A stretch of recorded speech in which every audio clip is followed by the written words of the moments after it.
Hey guys, I'm Corey Arkin coming to you from Comic-Con for Sky TV Online. So, the season finale of Fringe left us with this big cliffhanger where Peter just like ups and disappears. Or does he? Let's see if Josh has something to say about it. Well, I think the first way that it affects the storylines is that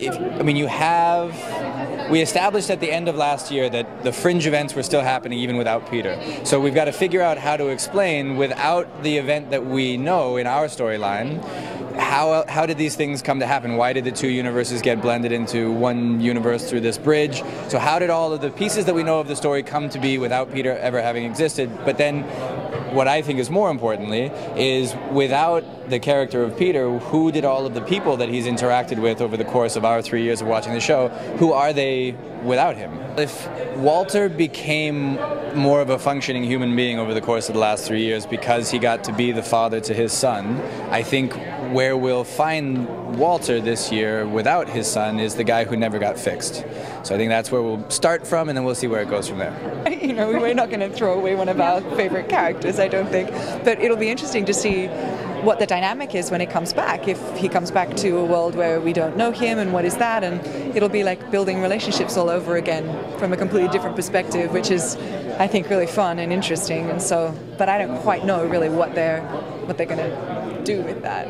I think that this season there'll be an absolute focus on, and I think last season too with the alternate universe, on the fact that little choices can, you know, alter your life in a huge and dramatic way. And so having never met a person that's been integral to who you are, I think that's a big shift. And do you think the two universes could ever get along or work together? Well, I think that's what we're going to look at too. You know, the machine has managed to like create this kind of portal where they can cross between, and I think there's going to be a whole lot more interaction, and I think they're going to essentially have to work together. If Walter came out of the hospital 3 seasons ago and he was sort of still pretty insane, and he didn't have Peter to make him sane or to help him be sane, well, he'd still be insane. So initially, I think we'll see that. He'll still work for Olivia and he'll still be brilliant, but it doesn't have that lovely softening element that a family has in love. So that's what we'll see initially. And it's not going to last forever. We can't live without Josh Jackson. Right. You may see a cross-pollination of cases between the two universes, which will be very interesting. Peter's disappearance is huge for the whole story. Every character is different, and the very nature of the program is different, just from Nina's point of view.